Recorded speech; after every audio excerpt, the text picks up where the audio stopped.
Bueno, entonces, muy buenas, ¿cómo están? Estamos en esta clase, bienvenidos. El día de hoy vamos a ver glomerulopatías, pero dentro de glomerulopatías vamos a darnos cuenta, pues, de que podemos entrar dentro de síndrome nefrítico y dentro de síndrome nefrótico, porque múltiples de ellas, digamos, al final su manifestación clínica van a ser o síndrome nefrítico o síndrome nefrítico o va a ser una mixtura de ellas, ¿no? Vamos a ver que algunas se comportan primero como una y después como otras. Entonces, dicho esto, vamos a empezar a dar algunas claves, ¿no? De síndrome nefrótico y síndrome nefrítico. Lo principal del síndrome nefrótico va a ser la proteinuria. Va a ser lo principal. No digo que sea lo exclusivo, sino lo principal. Y lo principal del síndrome nefrítico va a ser la hematuria. ¿Ok? Hematuria. Ahora, dicho de esta manera, también, ¿no? Vamos a también ver, pues, de que este síndrome nefrítico y proteinuria, vamos a ponerlo acá de color azul que resalte, está muy relacionado a lo que es la parte podocitaria, ¿ok? La parte de los podocitos, ¿ok? Podocitaria, que ahorita vamos a recordar en qué parte estamos. Mientras que la parte hematuria, hemática, va a tener que ver con las células endoteliales. Endoteliales, ¿ok? Muchas veces este síndrome nefrítico va a tener un comportamiento agudo, agudo y también, ya será para otra oportunidad, de una injuria renal aguda. Mientras que este síndrome nefrótico principalmente va a ser crónico y va a ir de una enfermedad renal crónica. Mientras que uno es agudo, otro va a ser crónico. Entonces, estas son tendencias, no les estoy diciendo absoluto, sino solamente tendencias. Ahora, aparte de ello, vamos a ver pues de que como hay hematuria y células endoteliales, también vamos a ver de que acá vamos a ver complemento, ¿ok? Complemento. Y dentro del complemento, ustedes saben que tienen la vía clásica y la vía alterna. La vía clásica, ¿no? Que es principalmente por antígeno-anticuerpo, ¿no? Ya es una inmunidad un poco más avanzada, va a ser C2 y C4. Mientras que la vía alterna va a ser una vía directa, una vía como una rampa, algo fácilmente accesible. Esta ruta rápida, fácilmente accesible, ¿no? Un bypass, va a ir directamente pues a lo que es C3, ¿no? Y mientras que esa vía alterna es por superficie bacteriana, mientras que esa vía clásica va a ser pues por antígeno anticuerpo. Entonces, dicho esto, estas son nuestras reglas, y van a ser, digamos, tendencias que lo vamos a ver a partir de ahora en cada una de las diapositivas. Muy bien, entonces, bienvenidos y vamos a empezar con ello. Bueno, entonces vamos a presentarles, pues, a nuestro actorazo, ¿ok? A nuestro personaje principal. Y después esta parte de la nefrón. A ver, ¿qué podemos ver en esa parte de la nefrón? Podemos ver que va a haber una célula parietal, muy bien, y va a haber un epitelio o parte visceral. Esta parte visceral, acá está, fíjense, está de color morado, porque va a ser, pues, el epitelio visceral lo que son los podocitos, ¿no? Entonces, podo viene de pie, ¿no? ¿Por qué se va a llamar podocito? Porque es una célula que va a dar estos puestos van a sacar, digamos, como sus pies, y estos pies van a tener deditos. Estos deditos se van a llamar pedícelos, que son más chiquitos. Y esto de acá va a ser una, fíjense en el azul, por favor, va a ser uno de la coladera que va a ser el riñón. Entonces podemos determinar que el riñón es una gran coladera. La primera coladera la estamos conociendo de afuera, ¿no? Hacia adentro. Entonces tenemos acá los podocitos. Después de ellos vamos a tener otra estructura, ¿no? En verde, ponerlo en anaranjado, que van a ser pues esto de acá, la membrana basal, ¿no? Entonces acá vamos a ir también, acá, membrana basal. Que si ustedes recuerdan, otro organismo que tiene membrana basal, ¿no? Es el pulmón, ¿correcto? En la parte de acá, ustedes van a tener la membrana basal glomerular, ¿no? En el pulmón tendrá, ¿no? Como membrana basal alveolar, ¿no? Donde pasaba también el eritrocito, pues, a la parte oxigenatoria, ¿no? Pasaba por ahí y se oxigenaba.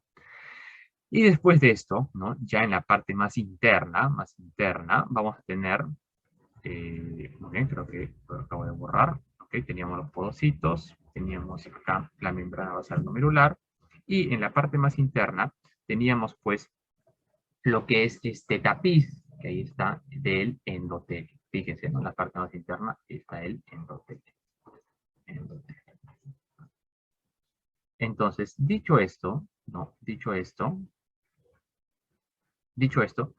si nosotros queremos verlo, vamos a verlo ahora de sangre, porque es donde pasa, ¿no? Y de sangre va a atravesar esta barrera, por acá, va a atravesar esta barrera y va a atravesar esta barrera para transformarse en orina. Entonces, esta sangre que va a orinar, la sangre obviamente va a estar por el lado endotelial, atraviesa el endotelio, atraviesa la membrana glomerular, atraviesa los pedícelos del podocito y se va a transformar en orina. Y eso es pues lo que ustedes en fisiología vieron pues como ya el ultrafiltrado glomerular, ¿no? Y del filtrado glomerular se saca la tasa de filtración glomerular, ¿no? Entonces, dicho esto, son los tres componentes, pero nos falta uno más, que es algo de sostén, que es la célula mesangial.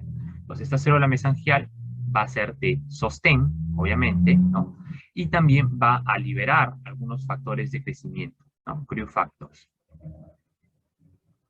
Esos factores de crecimiento, ¿no? Me van a ayudar, pues, a que se mantenga esta sostenibilidad, ¿no? Esta sostenibilidad y que pueda, por ejemplo, haber una comunicación y puede haber factores que promuevan cuando ya tiene que haber un tipo de rescate.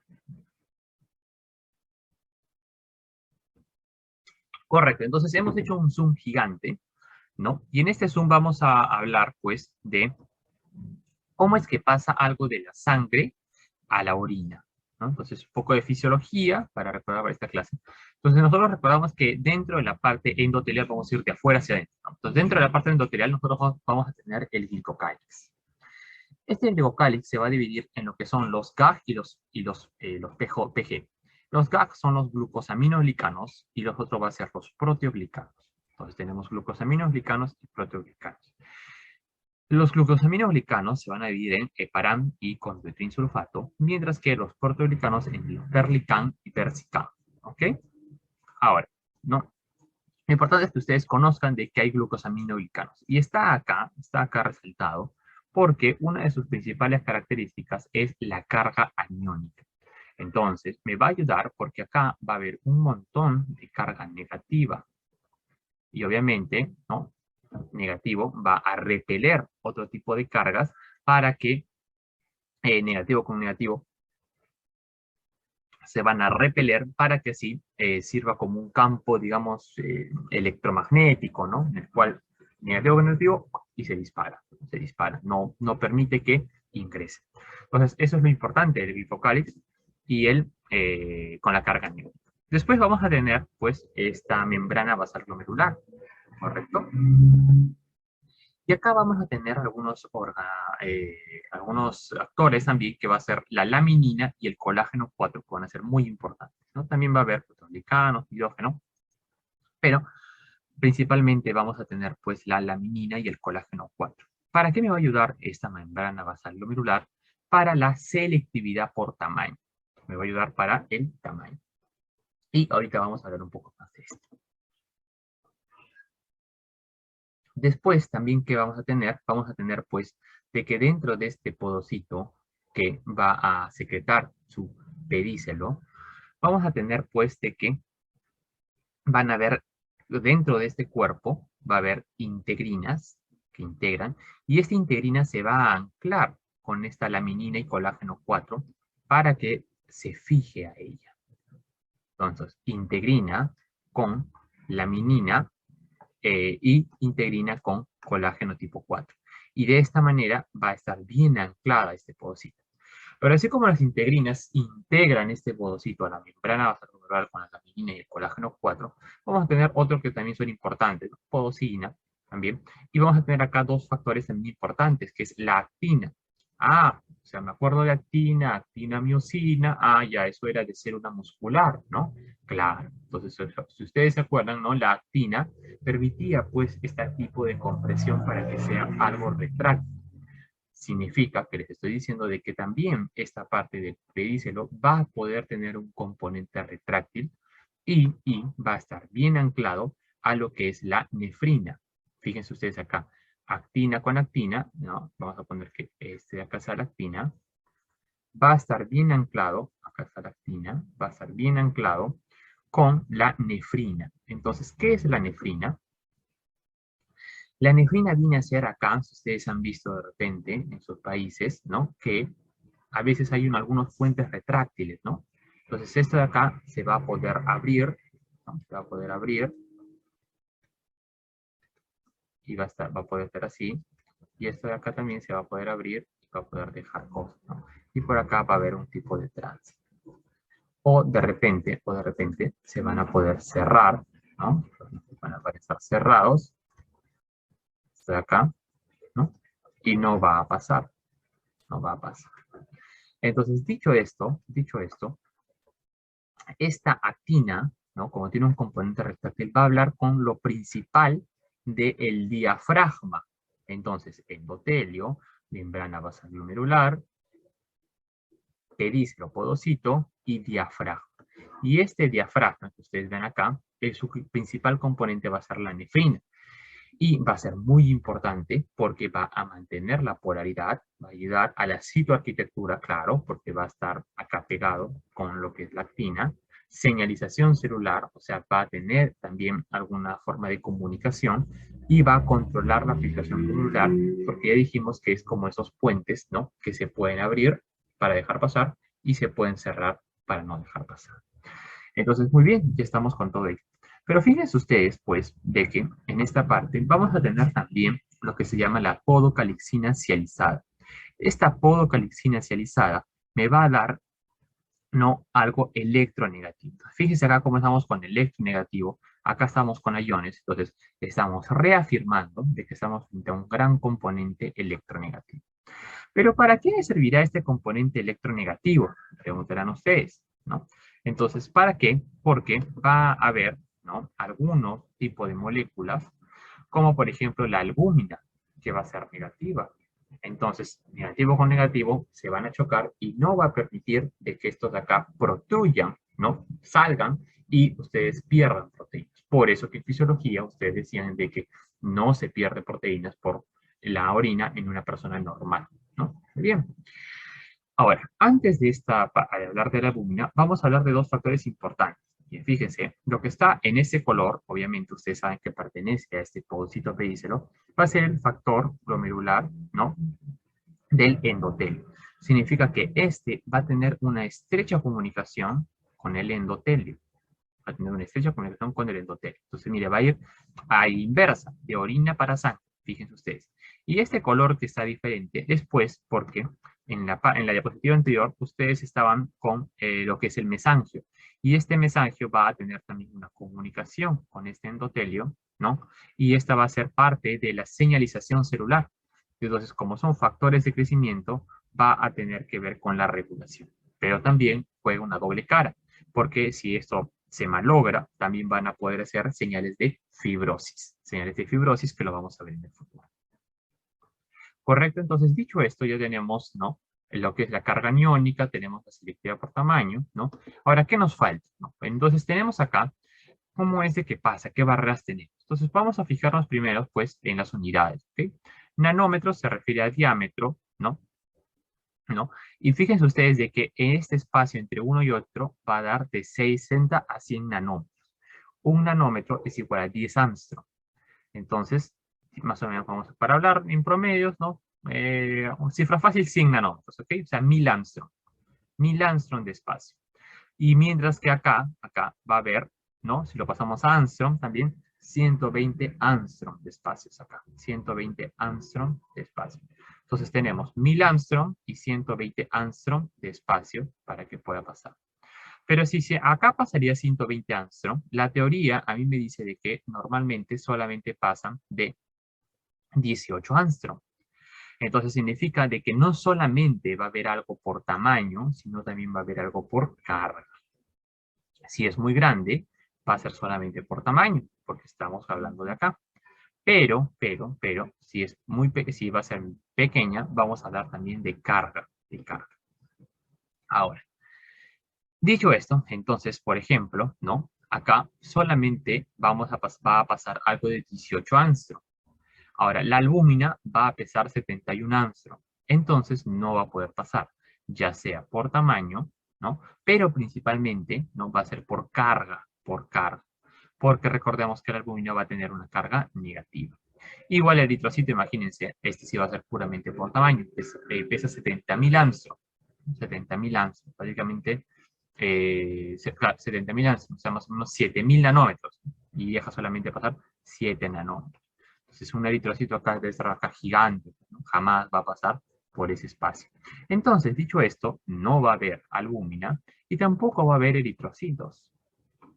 Y si yo detecto que hay albúmina o eritrocitos, ¿no? Ya sea albúmina para nefrótico, eritrocíticos para nefrítico, voy a detectar que hay un deterioro en esta capa, que algo ha permitido pasar algo demasiado grande. O sea, se han eliminado muchas cosas. ¿Okay?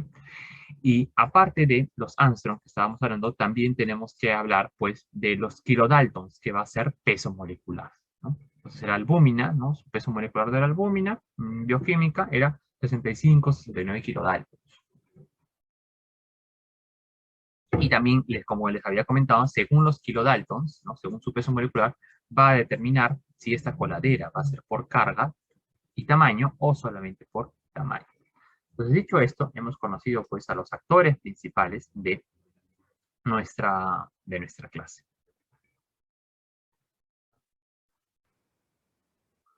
Bien. Ahora vamos a pasar pues a enseñarles, recordarles, refrescarles cómo era la histología, ¿no? De la nefrona. Entonces, igualmente teníamos un epitelio parietal, teníamos un epitelio visceral, ¿no?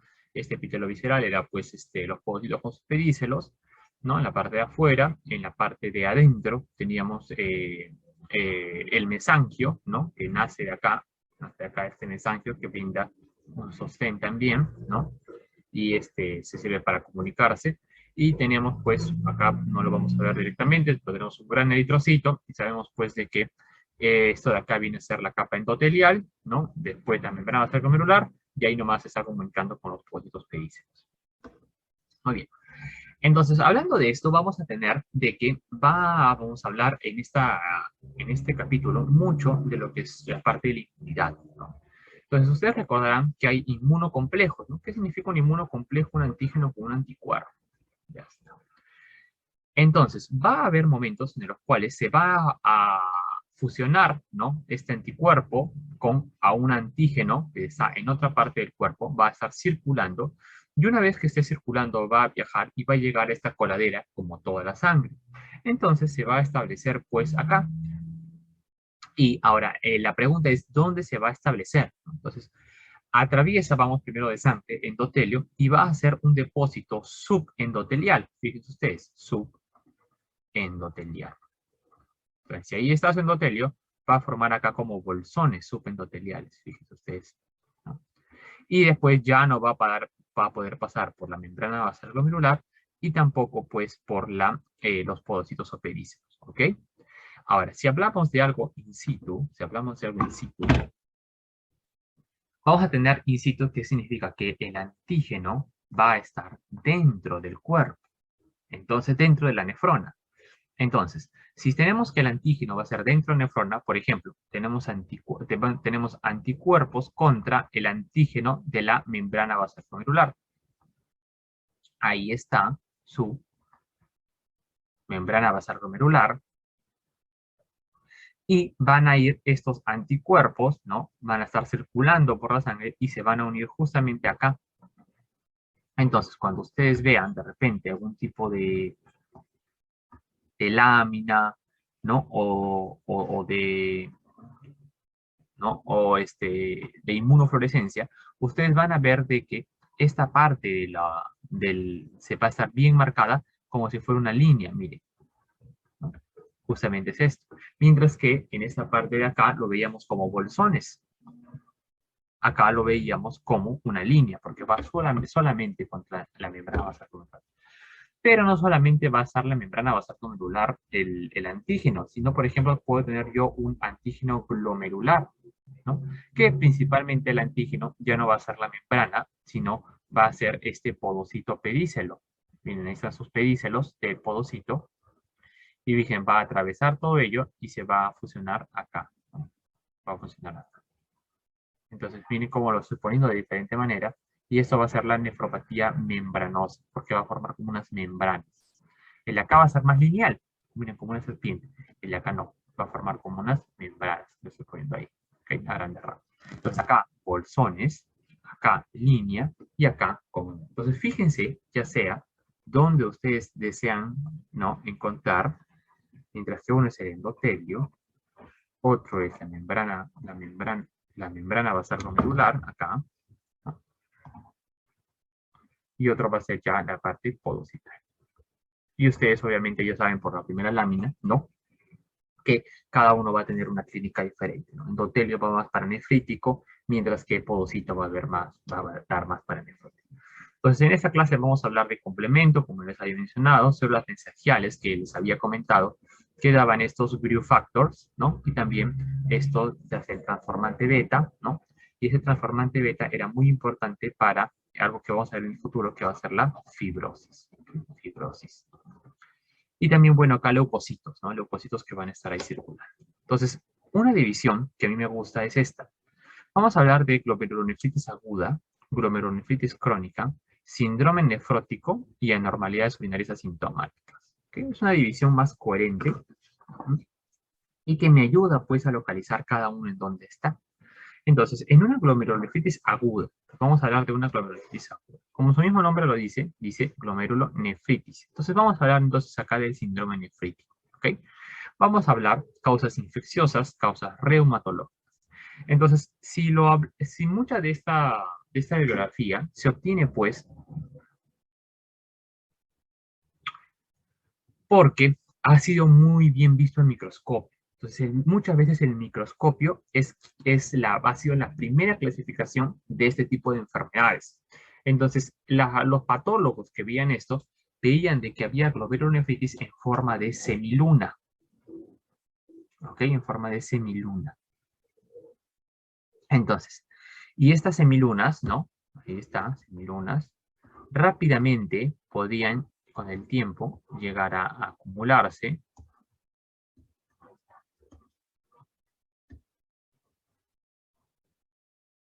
Y esas semilunas podían llevar, pues, a que en semanas pase a una glomerulonefritis rápidamente progresiva.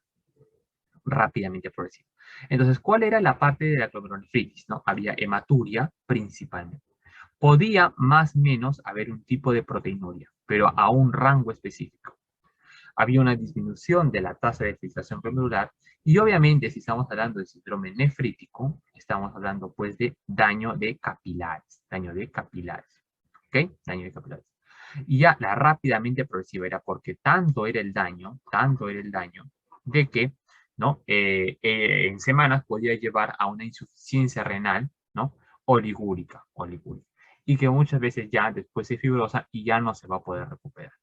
De repente, en un estado de inicio, ¿no?, sí va a poder salir, pero en algo rápidamente progresiva, como su mismo nombre lo dice, ya no hay otro tipo de escapatoria. ¿Okay? Ya no hay otro tipo de escapatoria.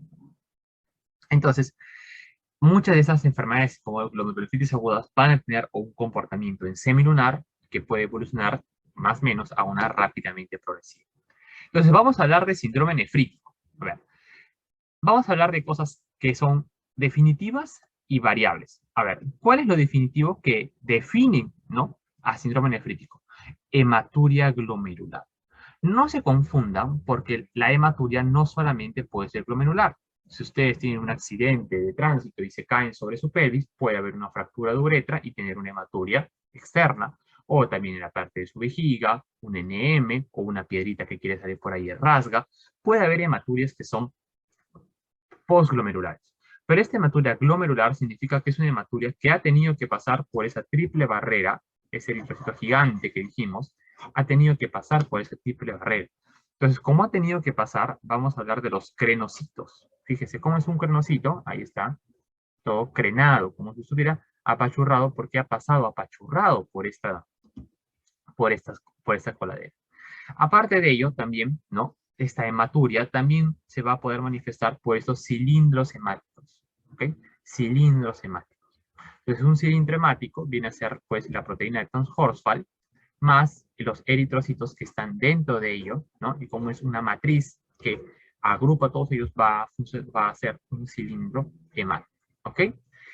Aparte de la hematuria, vamos a tener hipertensión y edema. Entonces, si vamos a tener hipertensión y edema, estamos hablando de que hay algo que vamos a tener que hablar sobre el volumen, ¿no? Hay mucho volumen que va a producir una extravasación, y va a haber edema, y si hay mucho volumen dentro de, no, mucho gasto cardíaco, dentro de nuestra fórmula para la presión arterial, ¿no?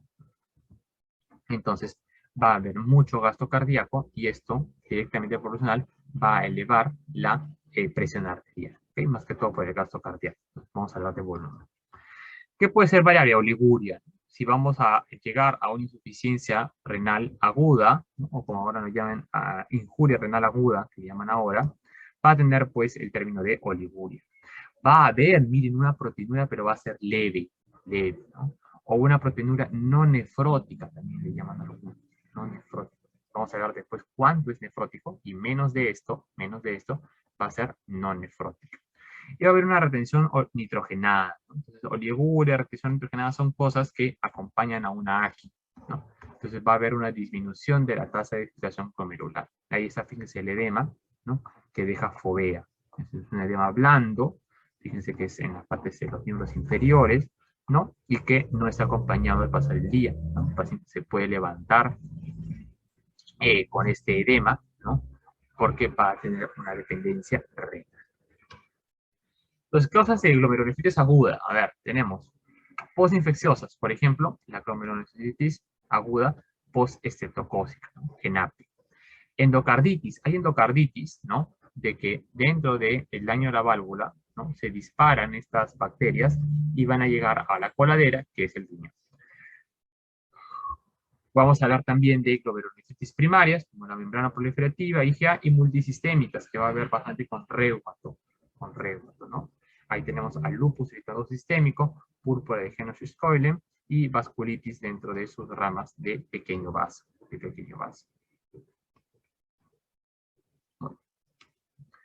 Entonces, esta glomerulonefritis aguda la voy a dividir uno en membrana basal glomerular. A ver, ya. Entonces, una chapa para membrana basal glomerular es Goodpasture. Ahora, ¿qué dijimos de Goodpasture? Allá. Me acuerdo de mi resaltador rojo. Ahí está. Todo ello. Fíjese, todo ello. Entonces, este síndrome de Goodpasture como tal, ¿no? Todo ello. Va a ser porque va a ser anticuerpos contra esta membrana basal glomerular. ¿Ok? Ahora, también, si he hablado de membrana basal glomerular, me pongo a pensar, ¿no? ¿Qué otra cosa tenía membrana basal glomerular? Allá, me dijiste tú al inicio que era el riñón, pero también era el pulmón. Entonces, a esta enfermedad también se le va a llamar como la enfermedad pulmón-riñón, porque ambos tienen membrana basal glomerular alterada.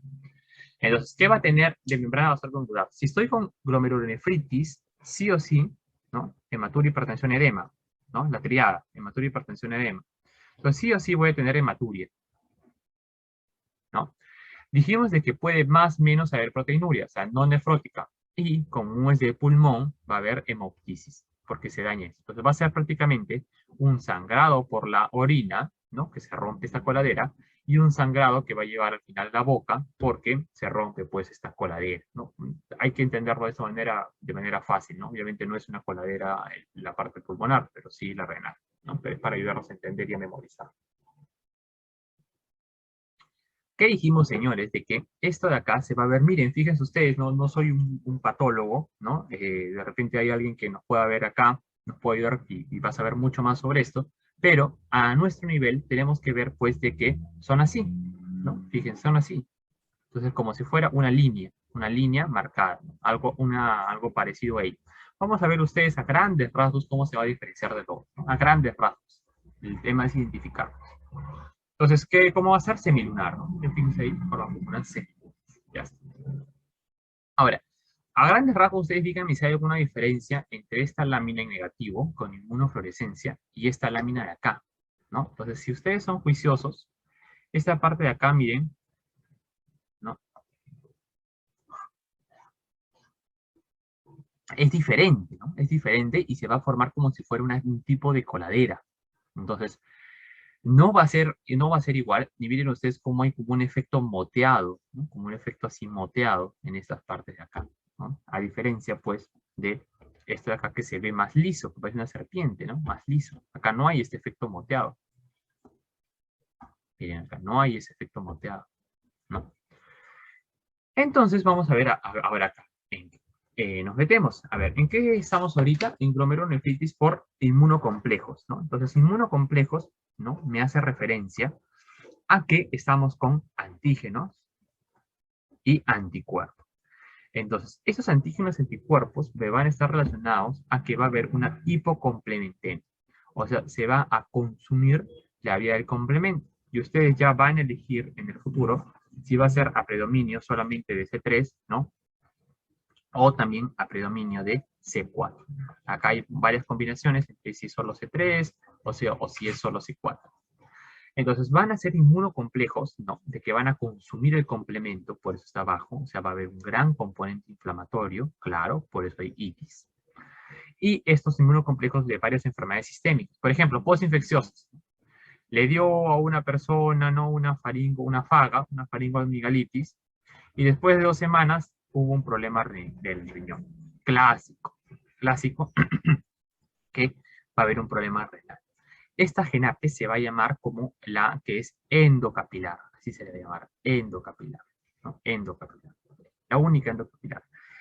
La mayoría de las glomerulitis agudas van a ser extracapilares, pero la de acá va a ser endocapilar, así se le llama. La única endocapilar es la glomerulonefritis aguda post-cetosis.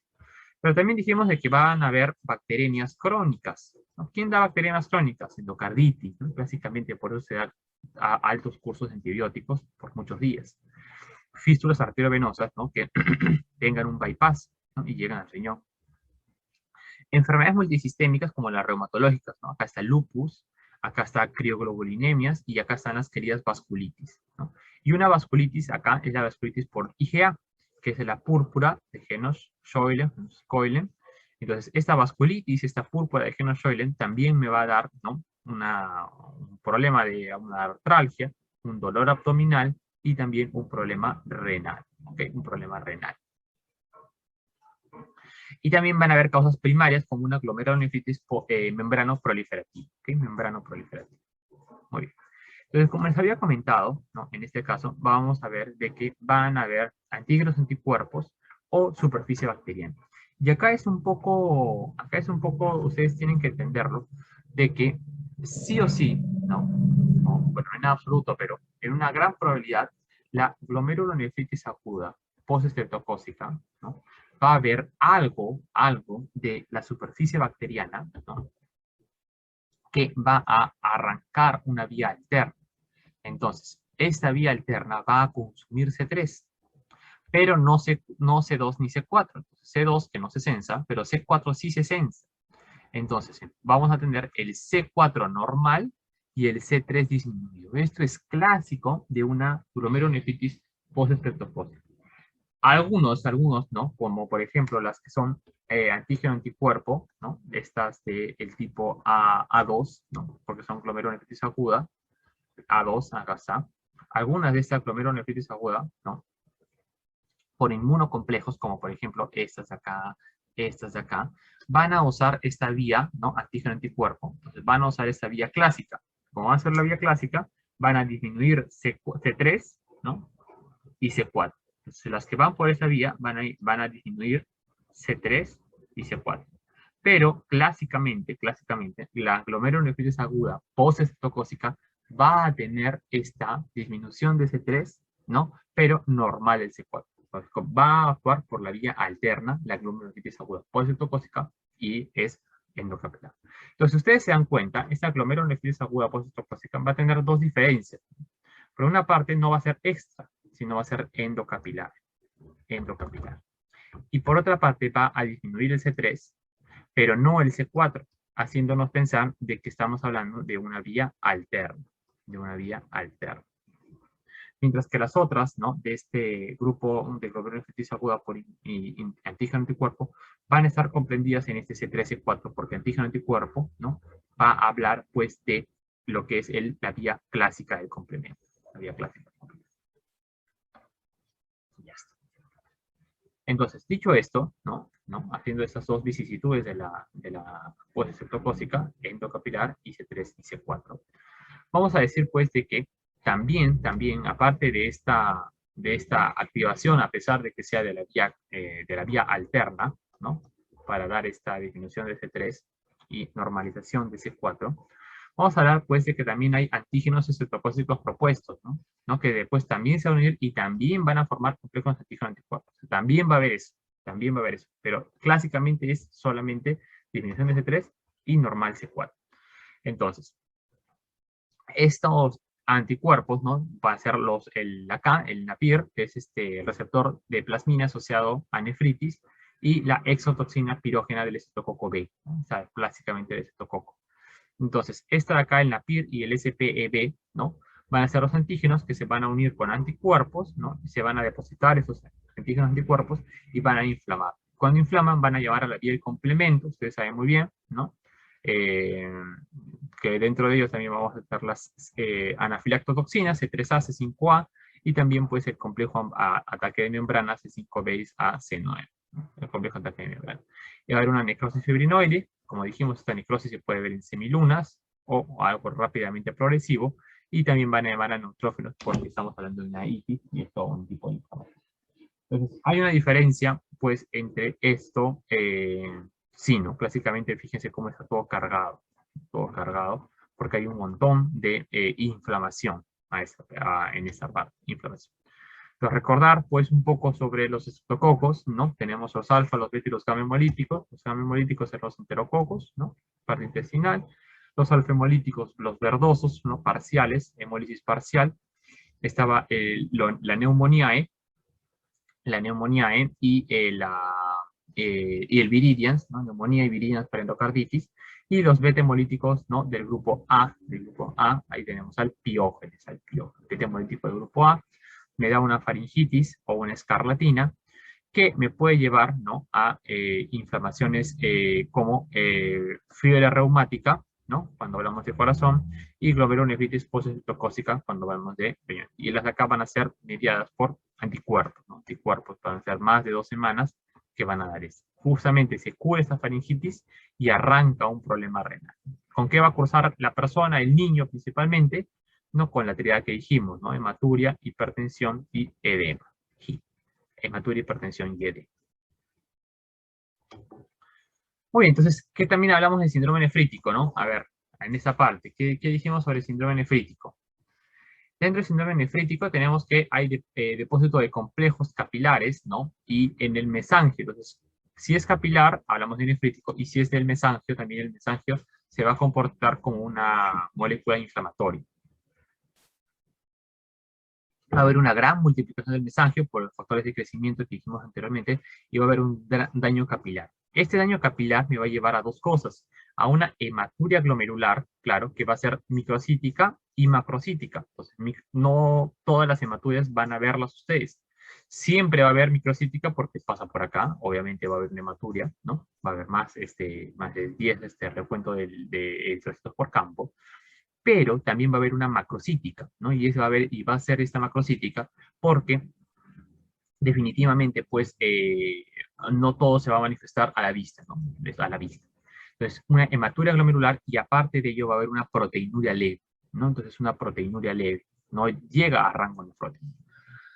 Una disminución de la tasa de infiltración glomerular, ¿no? Porque hay un endotelo dañado, porque hay muchos polimorfos nucleares, ¿no? Como lo pueden ver acá, mucha inflamación, polimorfos nucleares, y el mesangio se contrae por citoquinas. Entonces, como hay una disminución de la tasa de filtración glomerular, va a haber un aumento de la reabsorción distal, porque el riñón dice, ¿no? Si esta coladera está copada, está con mucho material acá, entonces yo voy a disminuir mi tasa de filtración glomerular. Entonces, si ha disminuido mi tasa de filtración glomerular, el riñón sensa, pues, ¿no? En la mácula, en la parte, digamos, del asa de Henle que es la mácula densa que asciende y se va a comunicar con lo que es el túbulo distal, sensa esto y dice, oye, ¿sabes qué falta? Falta agua, entonces va a haber una reabsorción distal. Entonces, como va a haber una reabsorción distal, entonces va a haber una hiponatremia, ¿no? Perdón, va a haber una oliguria, porque no está orinando la persona, todo lo está reabsorbiendo, porque la coladera está inflamada, entonces empieza a resolver agua porque dice, no, si a mí no me llega agua es porque no hay. No piensa que está un problema en la coladera, sino piensa de que no hay agua.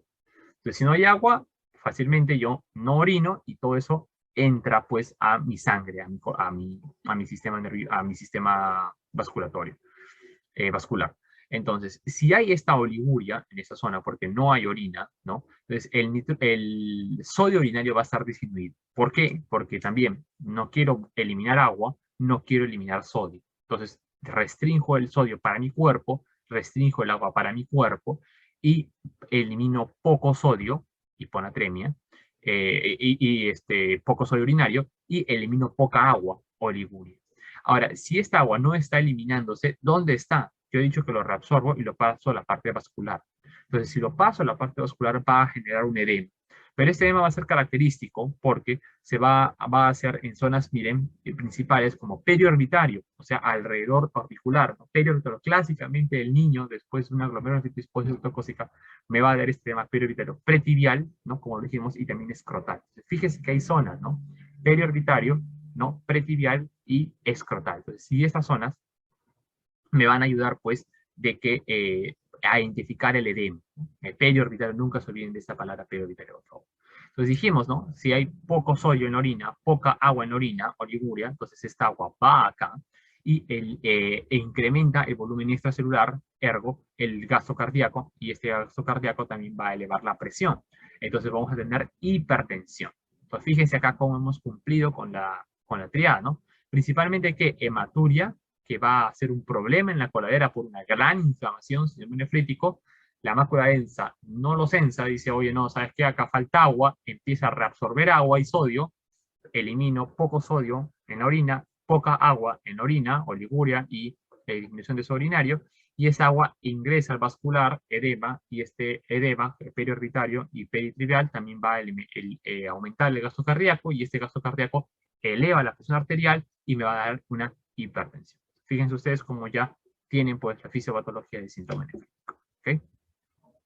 Acá que estábamos hablando de que en la GENAPE, ¿no? Que tenía dos particularidades, dijimos, ¿no? Tanto con el complemento, que solamente C3 bajo, C4 normal, ya está, y también que es la única endocapilar, Entonces, ¿qué va a tener el paciente? Que después de 1 o 2 semanas de haber dado una faringoamigalitis o una infección cutánea alrededor de la boca, ¿no? Va a haber los antígenos que yo les había comentado, ¿no? El NAPIR, y esto se va a unir con un anticuerpo. Entonces, después de esto, va un tipo de rasgo ya crónico, ¿no? Cuando pasa más de 1 o 2 semanas, es el ASLO, ¿no? Contra estos antígenos, estos anticuerpos, contra antígenos de cetococo beta hemolítico del grupo A. Entonces va a elevar el ASLO, ¿no? Y es el principal ley. Entonces, estos inmunocomplejos circulantes van a activar el complemento y fíjense cómo solamente va a disminuir el C3, ¿ok? C4 normal. La cuarta, quinta vez que lo digo porque es muy preguntado. Y bueno, ello de ahí va también a tener un depósito donde endocapilar, ahí está, la segunda pepa, endocapilar. Y esta parte endocapilar me va a llevar a una hematuria, ¿no? Glomerular y más o menos una proteinuria, ¿no? Más o menos una proteinuria. Disminución de la filtración glomerular, entonces esto de acá que me lleva a una oliguria y a sodio urinario bajo, y me va a llevar también a que disminuya mi excreción urinario de sodio, ¿no? Sodio urinario bajo, también le llaman el FENA, fracción excretada de sodio urinario, y el FENA también va a ser bajo. Entonces, todo ello me va a llevar, ahí está, excreción fraccionada de sodio menor a 1%, ahí está, disminuido como lo había comentado. Ahora, y ello también con la oliguria que dijimos, ¿no? Una oliguria. Ahora, si yo no estoy eliminando sodio ni agua por la orina, esto de acá tiene que ir una parte. Entonces va a haber una expansión del epitelio extracelular. Y ahí va a haber un edema, sobrecarga de volumen e hipertensión. Y ahí está la hipertensión, edema, ¿no? Hipertensión, hematuria y más o menos proteinuria, ¿no? Y acuérdense la característica de este edema que era periorbitario y pretibial. Muy bien. Ya está todo ello, ¿no? Y obviamente como hay una disminución de la tasa de filtración glomerular, ¿no? De la tasa de filtración glomerular, entonces vamos a tener pues de que va a haber un aumento de la creatinina y de la urea plasmática, ¿no? Como que se está yendo o puede estar yendo a una injuria renal aguda, por la oliguria también. Se va a llevar a esto, ¿no? Y mi cuerpo, ¿no? Está teniendo bastante espacio extracelular, ¿no? Entonces se está llegando con bastante volumen.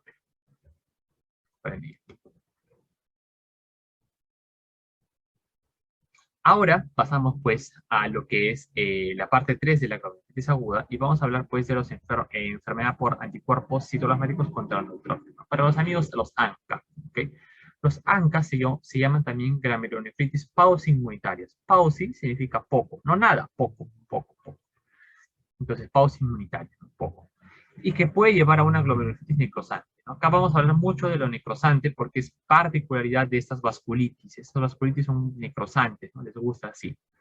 Entonces, no hay mucho depósito inmunitario. Por eso que como no hay depósito inmunitario, es pausa inmunitaria. Prácticamente es como que el ANCA, este ANCA, tiene la particularidad de no ser mucho depósito antígeno-anticuerpo, ¿no? No va mucho por ahí, sino más que todo va a necrosar. Entonces, esto acá, las ANCA, va a ser sinónimo de las vasculitis de pequeño vaso. Vasculitis es un tema extenso, muy hermoso, pero principalmente vamos a tener tres, ¿no? La poliangitis microscópica, la poliangitis más granulomatosis, ¿no? Y si hablamos de granulomatosis, vamos a ver que va a haber un problema, ¿no? En el pulmonar y tracto respiratorio superior, ¿okay? Superior, tracto respiratorio superior. Va a haber necrosis en estas partes de acá, está el análisis.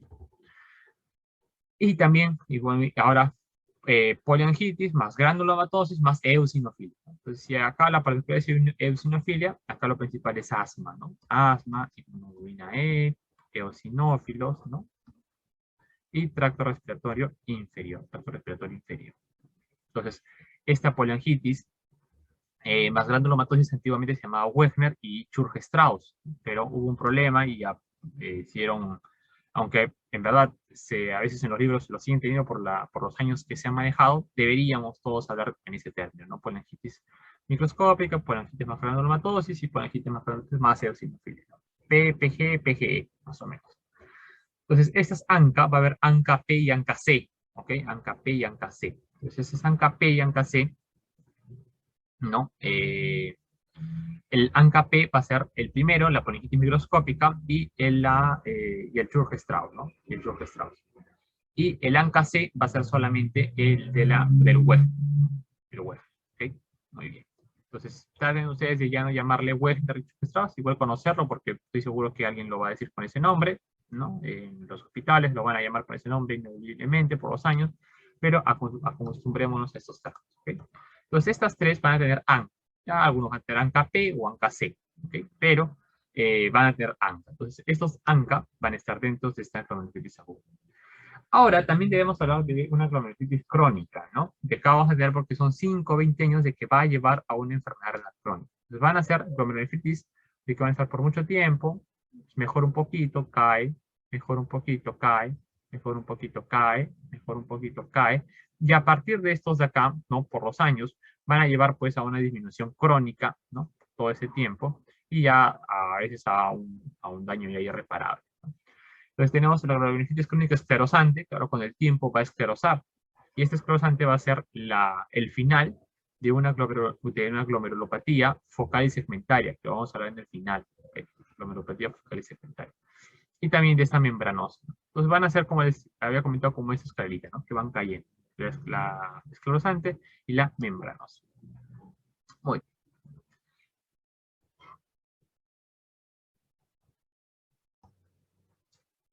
Entonces, ahora vamos a hablar del síndrome nefrótico. A ver, si ya hemos hablado del síndrome nefrético, ¿no? Me da un tipo de hipertensión, me da un edema, me da una hematuria, ¿no? Y más o menos proteinuria. Bueno, acá lo principal va a ser la proteinuria. Mientras que en el otro lo principal era la hematuria, en el de acá lo principal va a ser la proteinuria. Entonces, proteinuria masiva. Al decir masiva, significa de que es más de 3.5 miligramos, 3.5 gramos por día en una porción de 1.3 metros cuadrados. O sea, 3.5 gramos define una proteinuria masiva, ¿está bien? Ahora, si es en niños, en pediatría sería más de 40 miligramos por metro cuadrado, por metro cuadrado hora, ¿ok? 3.5 gramos, 40 miligramos. Ahora, esa proteinuria masiva va a ser también, ¿no? Que y se lleve, ¿no? Secundariamente proteinuria, una de las principales va a ser la albúmina. Entonces también va a haber proteinuria, por lo tanto, albuminuria, ¿no? Ahora, recordemos que la albuminuria se relaciona en que a mayor albuminuria va a ser directamente proporcional a mayor daño tubular, ¿ok? Y a mayor daño tubular va a haber directamente proporcional mayor disfunción y futura fibrosis tubulointersticial. O sea, hablar de proteinuria no solamente significa que estás perdiendo proteína, sino que estás dañando túbulos, y eso es lo principal que tiene que quedar en nosotros, ¿ok? También estás perdiendo proteínas, entonces vas a tener una hipoalbuminemia. Menor de 3 gramos por decilitro ya se da como hipoalbuminemia. Entonces va a haber una desnutrición. Y cuando uno pierde proteínas va a ser un gran espectro. Cuando uno pierde proteínas va a ser un gran espectro. ¿Por qué? Primero, si ustedes saben que las proteínas se relacionan bastante con lo que es la presión oncótica. ¿Ok? A menor proteínas va a haber una disminución de la presión oncótica. Y si ustedes recuerdan, ¿no? La presión oncótica era la que jalaba el agua para adentro. Entonces, si no hay quien jale el agua para adentro, entonces el agua va a tender a salir. ¿Ok? El agua va a tender a salir. Entonces, si el agua sale, va a haber un edema. Acá también va a haber edema, ¿no? Y el edema va a ser diferente. Mientras que en el otro el edema era a predominio escrotal, periauricular y pretibial, este edema va a ser un edema que sea como un tipo de un edema generalizado, una anasarca. Toda la persona va a estar con edema. Sus manos, sus pies, todo. ¿Ok? Ahora, ¿por qué hay edema? Hay dos teorías, ¿ok? La teoría clásica o teoría hipovolémica, pero se le han refutado muchas cosas, y la teoría hipervolémica. Ya, a ver, con la teoría hipovolémica se entienden muchas cosas. Fácil. Si el agua no está dentro del intravascular, significa que está en extravascular. Entonces, hay una disminución del volumen vascular. Por lo tanto, si no hay, es algo parecido, si no hay sangre en el intravascular, llega al riñón, mácula densa, y el riñón dice, oye, ¿qué? O sea, significa que no hay agua. Allá. Si no hay agua, yo entonces voy a elevar lo que desearía para elevar esta agua. ¿Y quién sería? El sistema renina-angiotensina-aldosterona, claro, porque jala agua. El sistema simpático, porque evita que se pierda agua. Y la antidiurética, porque jala agua y evita que se pierda agua. Entonces es lo mismo prácticamente. Entonces, ambos estos tres, digamos, en función, ¿no? Lo que quieren es elevar el vascular. Es lo que quisiera. ¿Por qué?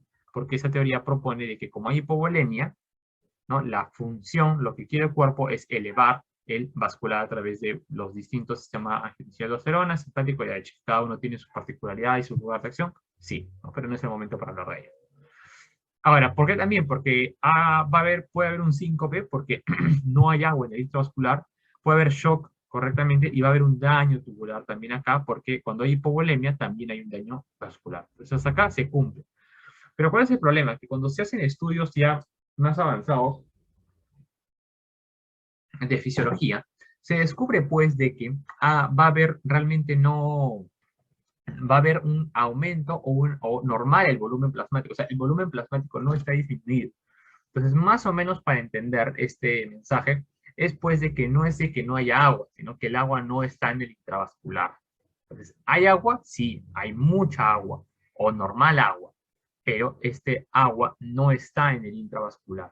Entonces, no vendría a ser hipovolémico, sino vendría a ser hipervolémico. El edema normalmente es hipervolémico. Hay agua, no está en el intravascular, está en otro lugar, tú lo puedes ver como el edema, y lastimosamente, como no está en el intravascular, se activan pues este sistema renina-angiotensina-aldosterona simpático y ADH. ¿Okay? Más o menos es la manera de entenderlo. A ver. También recordar que hay un aumento del péptido natriurético arterial. Ahora, el péptido natriurético es el opuesto del ADH, porque el ADH absorbe agua libre, y el péptido natriurético, al contrario, orina agua libre, ¿no? Mientras que la antidiurética tú no deseas orinar, el natriurético acá tú deseas orinar. Entonces, miren, así como hay un aumento de esto, también va a haber un aumento de lo contraparte, que es el péptido natriurético atrial. Si hay aumento de péptido natriurético atrial-ventricular, significa de que es porque hay bastante agua, porque si no, no se elevaría el péptido natriurético. Pero obviamente no funciona bien este péptido natriurético porque es resistente en el túbulo colector, ¿no? En el lugar donde se debe hacer, no funciona. Entonces es alto pero resistente. ¿Okay? Alto pero resistente. Muy bien, entonces hemos hablado sobre edema. Ahora, ¿qué pasa? También como se van a perder proteínas, se va a perder tiroglobulina, se va a ver un problema de la tiroides. Va a haber una pérdida de vitamina D, o sea, va a haber compensatoriamente un hiperparatiroidismo secundario, ¿no? Secundario.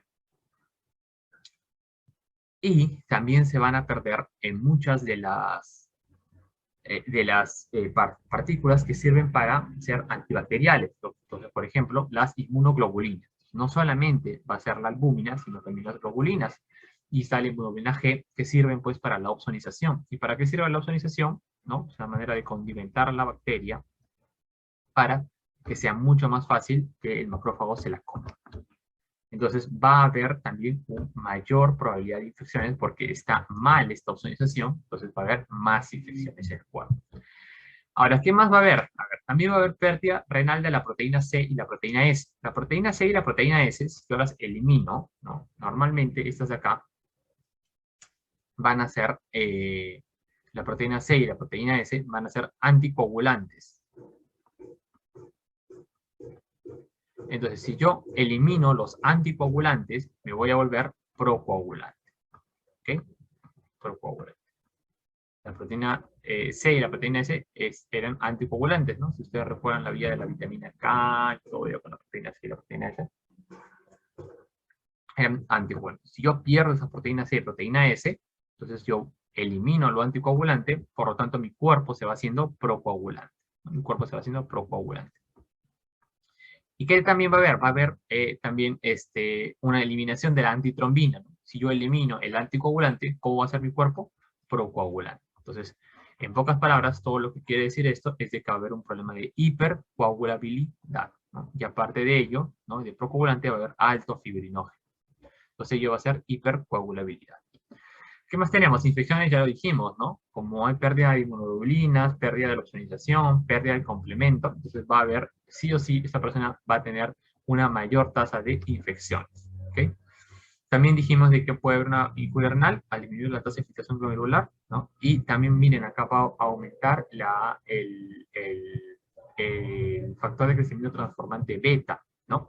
Que dijimos que estaban dentro de las células mesangiales. Entonces, esto de acá, ¿a qué me va a llevar? A fibrosis, ¿no? Indudablemente a fibrosis.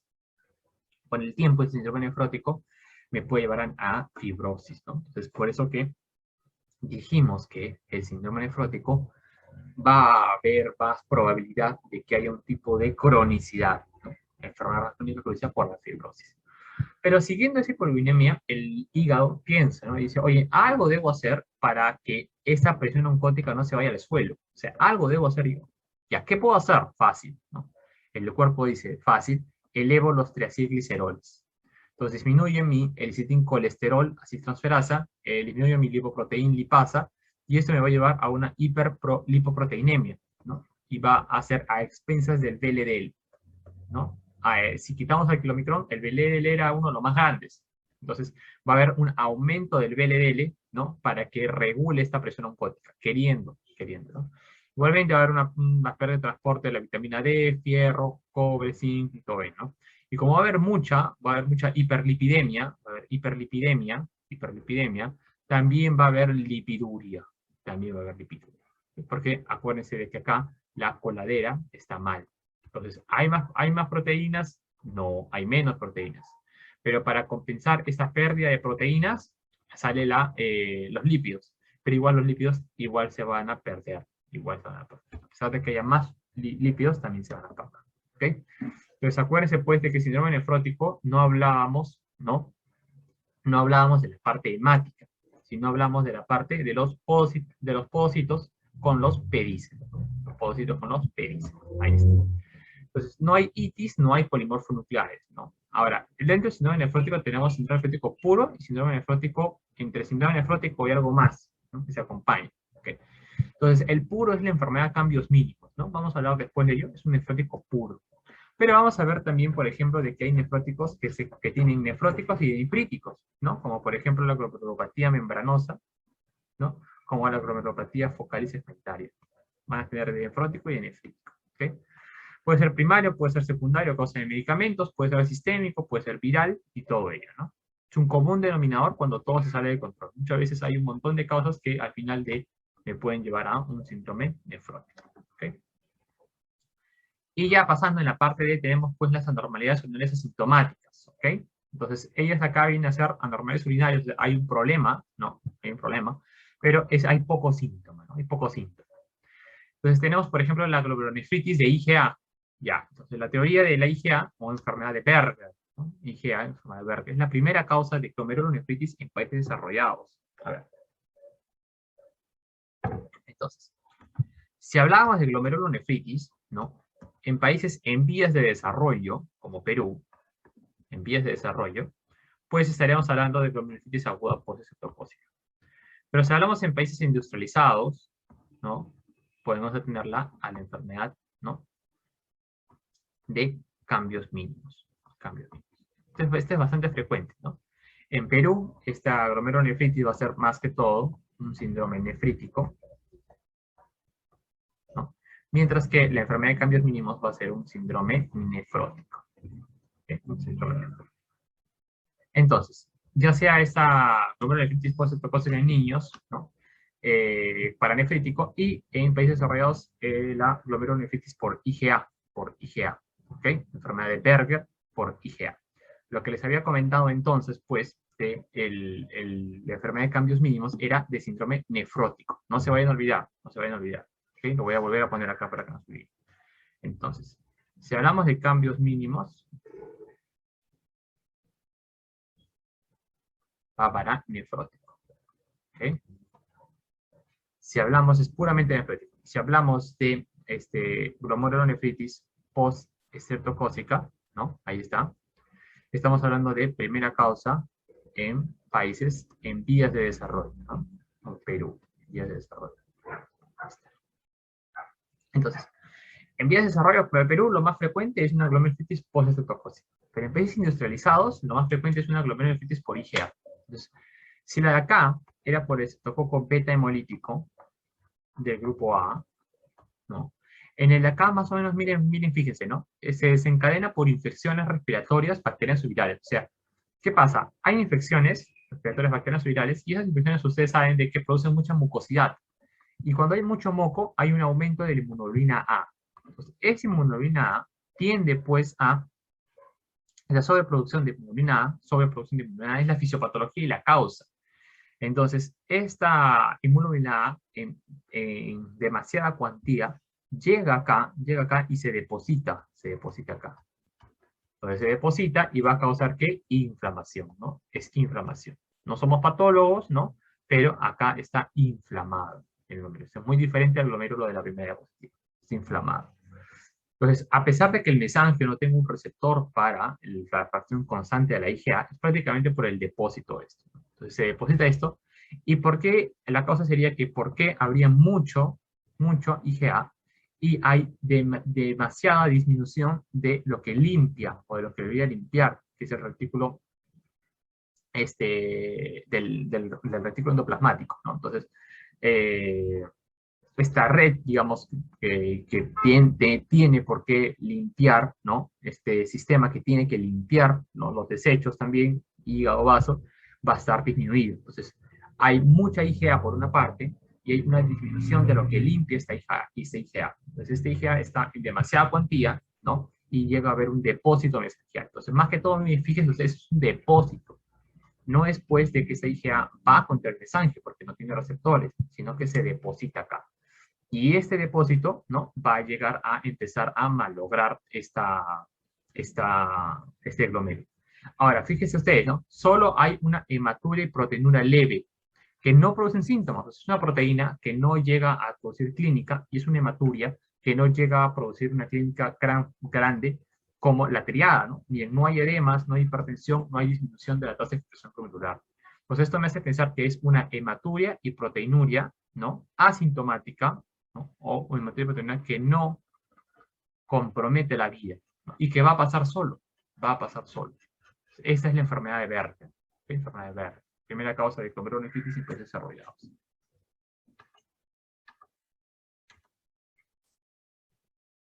También vamos a tener, ¿no? Principalmente de acá era por mesangio, ¿no? Por mesangio. Más que todo, no por receptores, sino porque se deposita ahí. Se deposita en mesangio. En cambio, en la glomerulonefritis posttóxica era pues un poco de antígeno anticuerpo y era un poco también de que era endocapilar, ¿no? Era endocapilar. Entonces, también vamos a tener la membrana basal glomerular delgada, ¿no? Que es benigna, y el síndrome de Alport, que va a ser un poco más maligno, ¿no? Tienen ya particularidades bien pequeñas, ¿no? El síndrome de Alport va a ser maligno solamente en el sexo masculino, ¿no? Pero después va a ser benigno. Por eso que estas son las asintomáticas.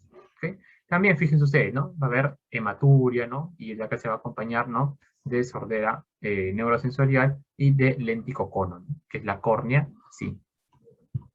Una pirámide. La córnea así. Entonces ya tienen enfermedad de Berger, membrana basal glomerular delgada, ¿no? Que es muy parecida a la enfermedad de Berger, y el síndrome de Alport. Entonces, dicho esto, ya vamos a pasar a nuestro siguiente capítulo, que es glomerulopatías primarias, ¿no? Muy bien, entonces ahora vamos a hablar pues de lo que son las glomerulopatías primarias. A ver, esas glomerulopatías primarias, ¿no? Digamos, podemos hablar de primario como algo intrínseco, porque si hablaremos de la secundaria nos habríamos a un mundo. Por ejemplo, podríamos usar el lupus eritematoso sistémico, una gran causa secundaria, porque llega al riñón y lo daña, pero esto sería digamos, la parte reumatológica primaria, ¿no?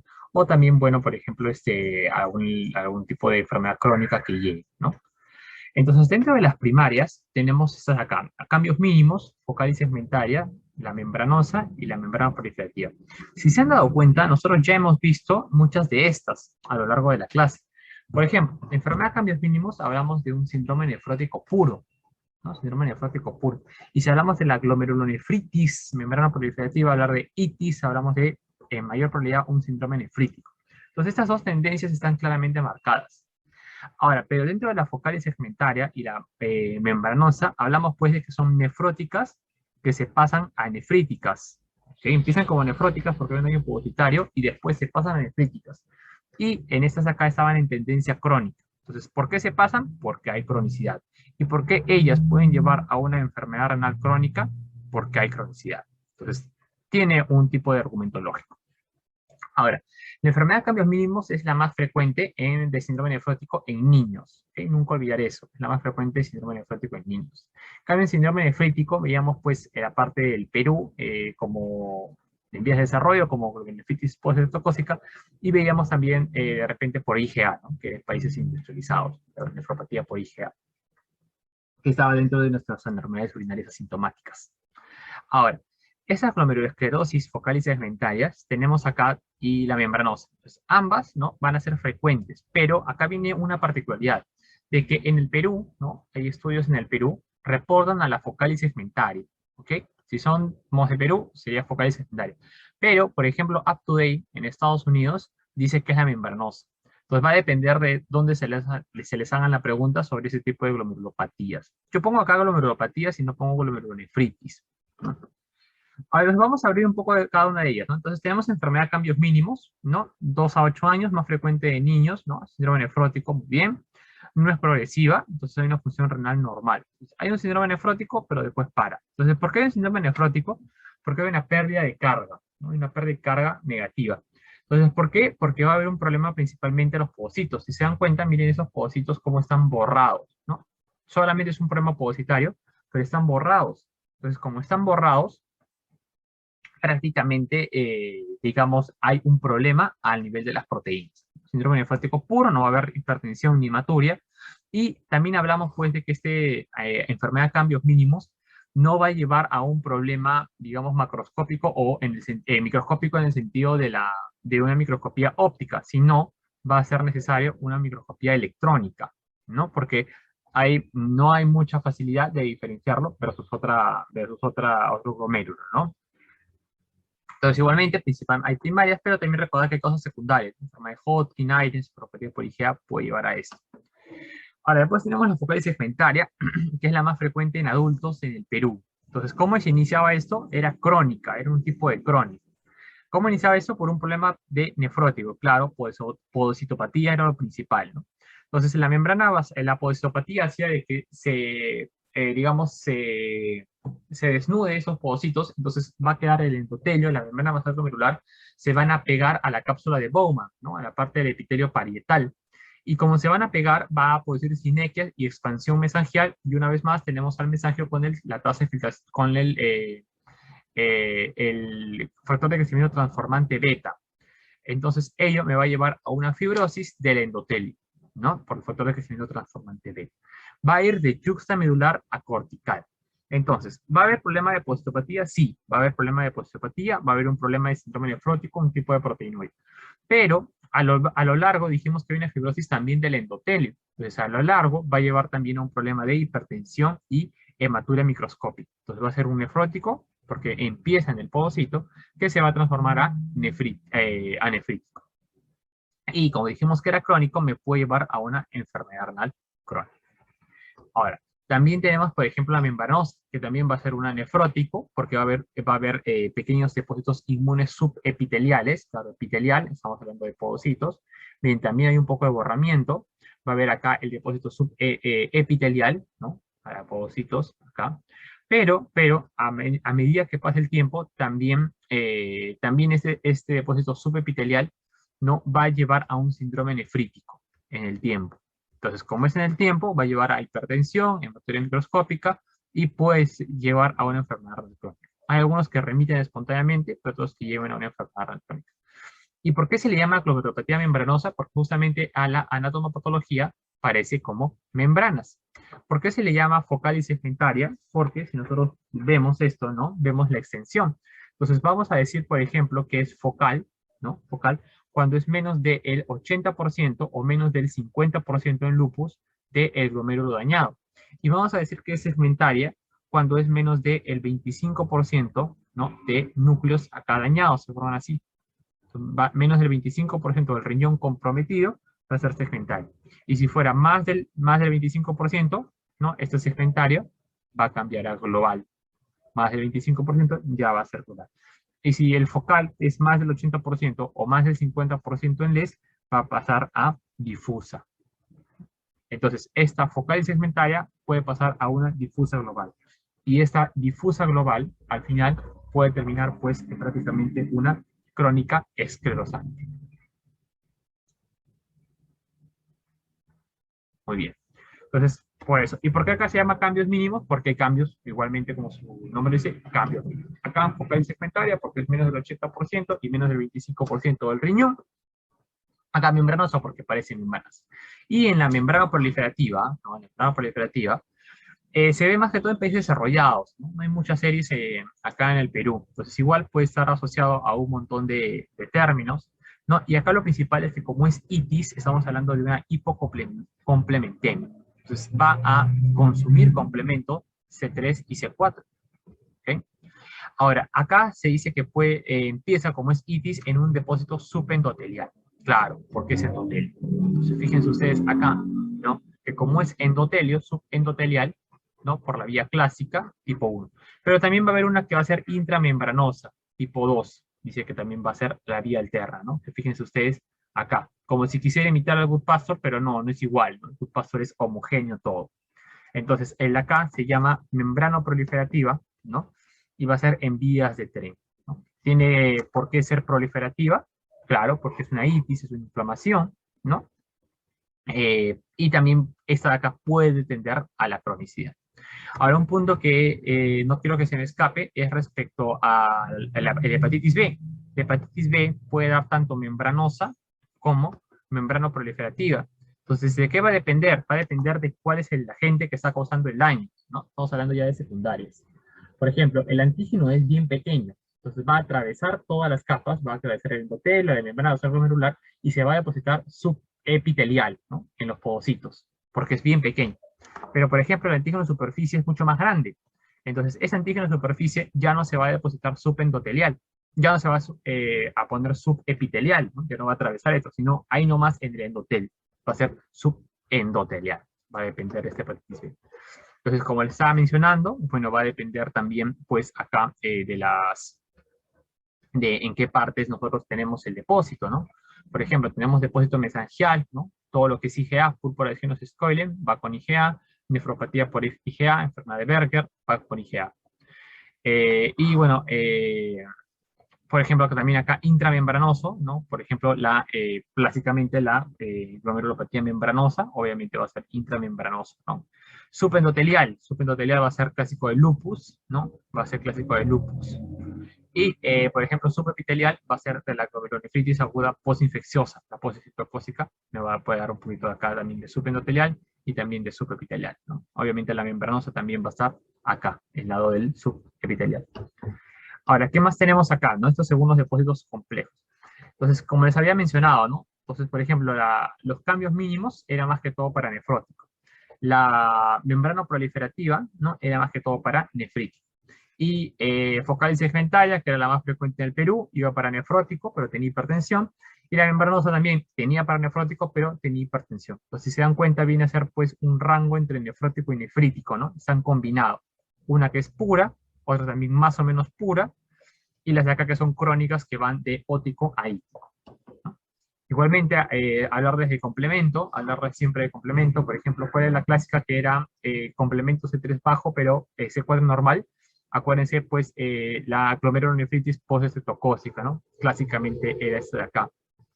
Por ejemplo, el LES destruye todo, entonces es C3 bajo y C4 bajo. Endocarditis, shunts, también C3 bajo, C4 bajo. Por ejemplo, quienes no hacían normocomplementemia, o sea, no agarraban complemento, los ANCA, ¿no? Los ANCA, si ustedes recuerdan, los tres eran los paus inmunitarios. Entonces, al ser paus inmunitarios, no agarraban complemento, no agarraban complemento. Igual IgA también no agarraba complemento porque era más que todo un depósito mesangial. Entonces, bueno, dicho esto, ya no me queda nada más que agradecerles a cada uno de ustedes. Espero que les haya gustado bastante esta clase y ya nos estaremos viendo en una siguiente oportunidad. Muchas gracias.